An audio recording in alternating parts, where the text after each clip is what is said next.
मैं हूं विजय कुमार दिवाकर। आपको फिर से मैं लेकर के चलता हूं हमारी केमिस्ट्री क्लासेस में। आप सभी स्टूडेंट का, प्यारे साथियों का, आप सभी का हमारे केमिस्ट्री क्लासेस में फिर से एक बार स्वागत है। बहुत बहुत मोस्ट वेलकम, सादर नमस्कार आप सभी को। चलिए केमिस्ट्री क्लास शुरू करते हैं।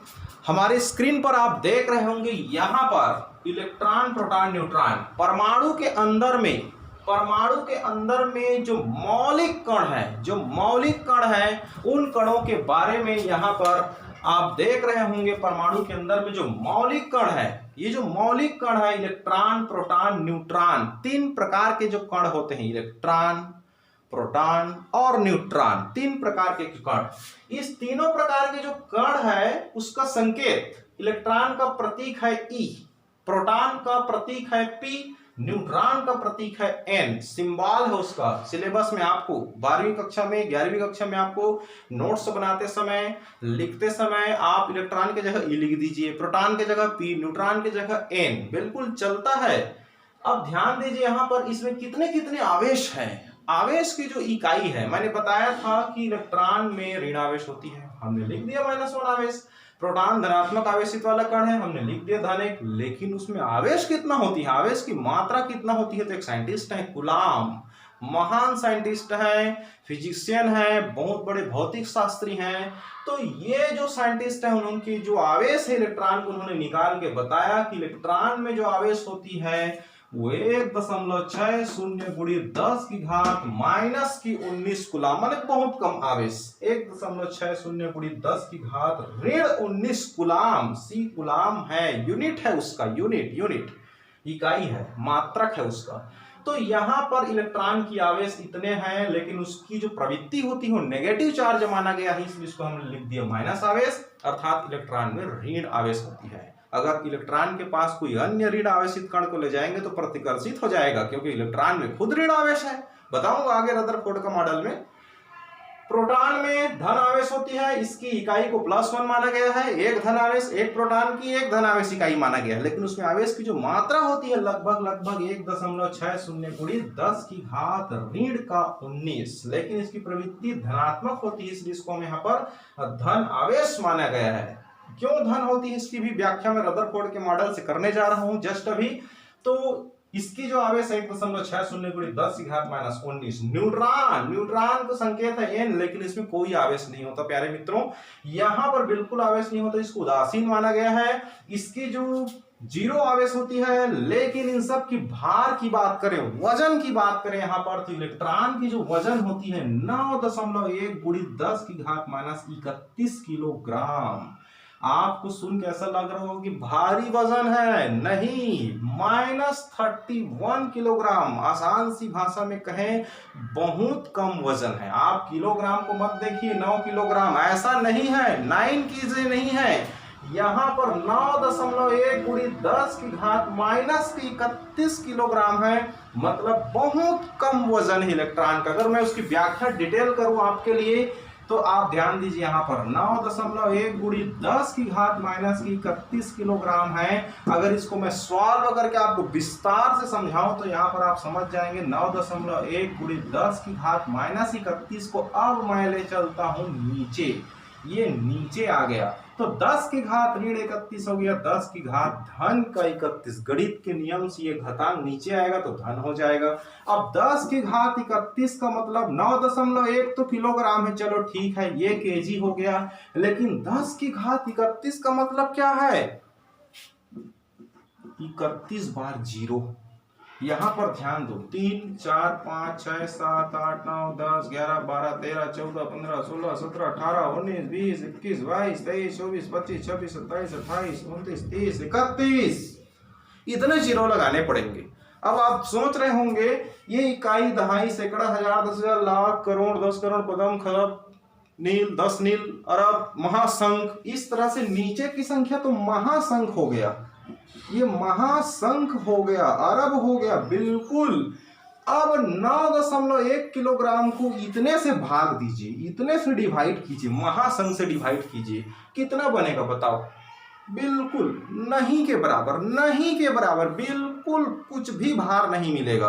9.1 किलोग्राम की इस महाशंख से इतने से आप देख लीजिए 31 जीरो लगा है, इतने से आप डिवाइड करेंगे तो क्या बच पाएगा 9.1? बिल्कुल नहीं, कुछ नहीं बचने वाला है। अर्थात इलेक्ट्रॉन की भार बहुत ही कम होती है। लेकिन उससे थोड़ा ज्यादा भार किसका है? प्रोटॉन का है। प्यारे दोस्तों, प्रोटॉन का भार देखिए 1.67 गुणी 10 की घात माइनस की 27 किलोग्राम है। देखिए यहाँ पर 31 है तो इसमें 31 जीरो है, 27 है तो नीचे में भाग देने के लिए 27 जीरो लगाऊंगा तो कुल मिलाकर के इसकी जो राशि कुछ बड़ा आएगा।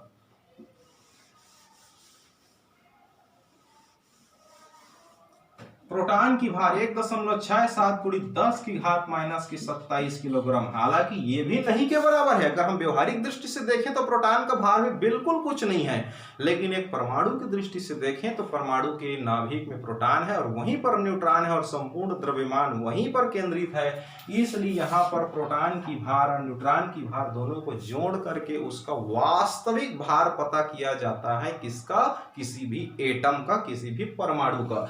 तो प्यारे बच्चों ध्यान दीजिए, प्रोटॉन का भार है 1.67 गुणी 10 की घात माइनस 27 किलोग्राम, न्यूट्रॉन का भार है 1.67 गुणी 10 की घात माइनस की 27 किलोग्राम। ध्यान दीजिएगा, कभी कभी ये आपको पुस्तक में ग्राम में मिलेगा। कोई टीचर ग्राम में अगर पढ़ा देंगे तो आप घबराइए नहीं, गलत नहीं है, सब सही पढ़ाते हैं। यहाँ पर बस थोड़ा से बदल जाएगा, मैं आपको बदल के बता देता हूं। यहाँ पर 9.1 गुणी 10 की घात, ये जो 31 उसमें 3 कम कर दीजिए तो ये हो जाएगा आपका 28 ग्राम हो गया। ये ग्राम हो गया। इस ग्राम को केजी बनाऊंगा तो 1000 से भाग दूंगा, 1000 से भाग दूंगा तो 28 में 3 जीरो और जुड़ जाएगा, कहना चाहिए कुल मिलाकर के 31 हो जाएगा। ये इसको अगर मैं ग्राम बनाऊं तो 1.67 गुणी 10 की घात माइनस की 24 हो जाएगा। अगर ये ग्राम है तो इसको किलोग्राम बनाने के लिए इसको 1000 से भाग देंगे। चलिए इसको हम 1000 से भाग देंगे यहाँ पर 1000 से तो ये केजी बन जाएगा। 1000 में 3 जीरो है, 1 2 3, 3 जीरो का मतलब ये हो गया आपका 10 की घात 3। ये 10 की घात 3 ऊपर जाएगा तो ये हो जाएगा 10 की घात ऋण का 3। अब ऋण 3 और ऋण 24 जुड़ जाएगा तो फिर से 27 आ जाएगा। है ना मजे की बात? इसलिए यहां पर आप एक काम कीजिए, इसको ग्राम रखने के लिए 1.67 गुणी 10 की घात माइनस की 24 ग्राम कर दीजिए।